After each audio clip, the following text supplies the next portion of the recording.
Hello, my name is Donna, and this is my channel and on transcending trauma, and this is my parrot, Gobi.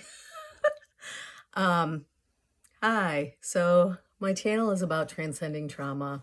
Um, I've lived through what's called narcissistic abuse. I have all the symptoms from it, which includes CPTSD. And I've been digging pretty deeply into the narcissistic family system. And they have noticed over and over again that when there's a narcissistic family system, that there is distinct roles that get placed onto people in the family system, which is the golden child, the scapegoat, and the invisible child. This is seen over and over and over again in narcissistic family systems. So I gotta leave soon, so I want to try and blurt this all out really quick. But so in a narcissistic family system, the narcissist does what's called, that's where those roles come from, projective identification process. I called it disorder before. It is disordered behavior, but it's a process. So it's where they take disowned parts of themselves and they project it onto someone they're connected with. And then they'll actually try to provoke and shame you into being reactive from this projection. And then that's proof to themselves that, that you are that which they project onto you. So, many people that have lived through narcissistic abuse, they know you'll hear from a narcissist that traits that aren't you, like you'll hear that you're really angry when you're like passive as heck, and that's their projective identification process. And then they'll do things to provoke anger in you to then prove, see, you're angry, and it's such an insidious, messed up thing.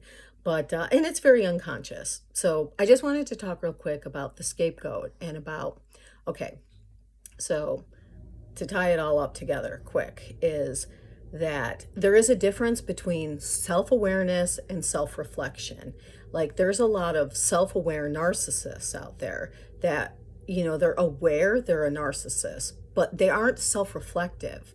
There is a difference. Like if I'm aware that I'm an alcoholic, but I don't self-reflect on why or do anything to change that behavior, I'm just aware I'm an alcoholic. Like what does it matter, So like awareness is always a first step because we can't fix something that we have no awareness of.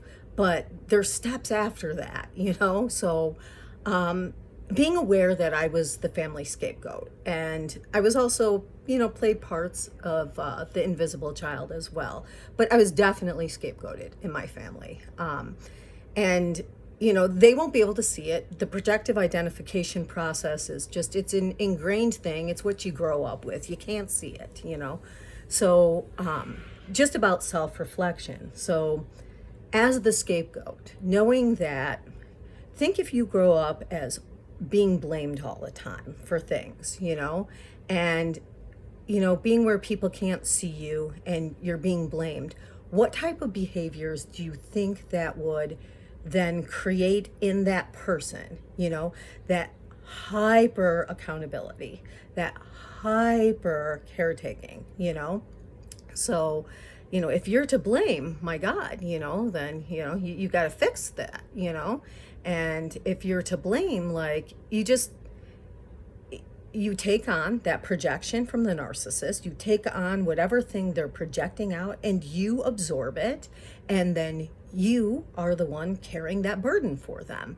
So, one, setting down other people's burdens and just carrying your own is, your own are probably enough to process.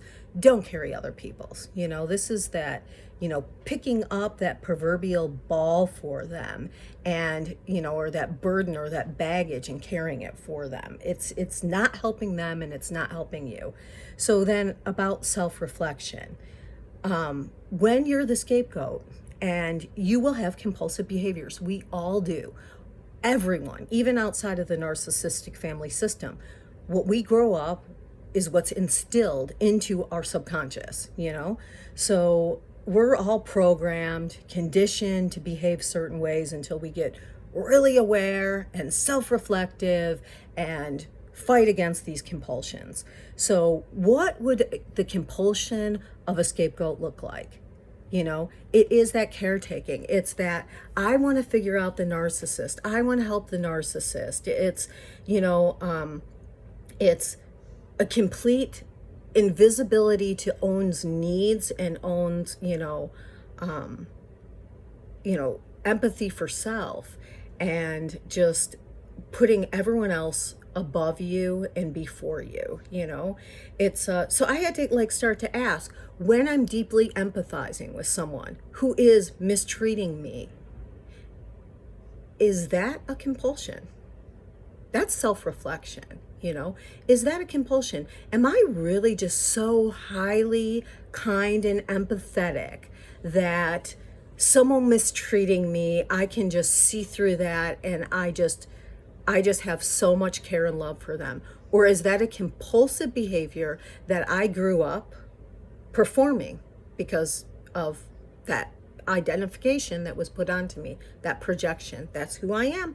I'm the caretaker. I'm the one accountable for everyone else's shit. Look at him. Ooh, he's so cute. So anyways, next time you're in an abusive situation and you find yourself empathizing with the abuser and calling it being a good person, do some self-reflection and ask you why you think that's okay. That's compulsive behavior. Peace out.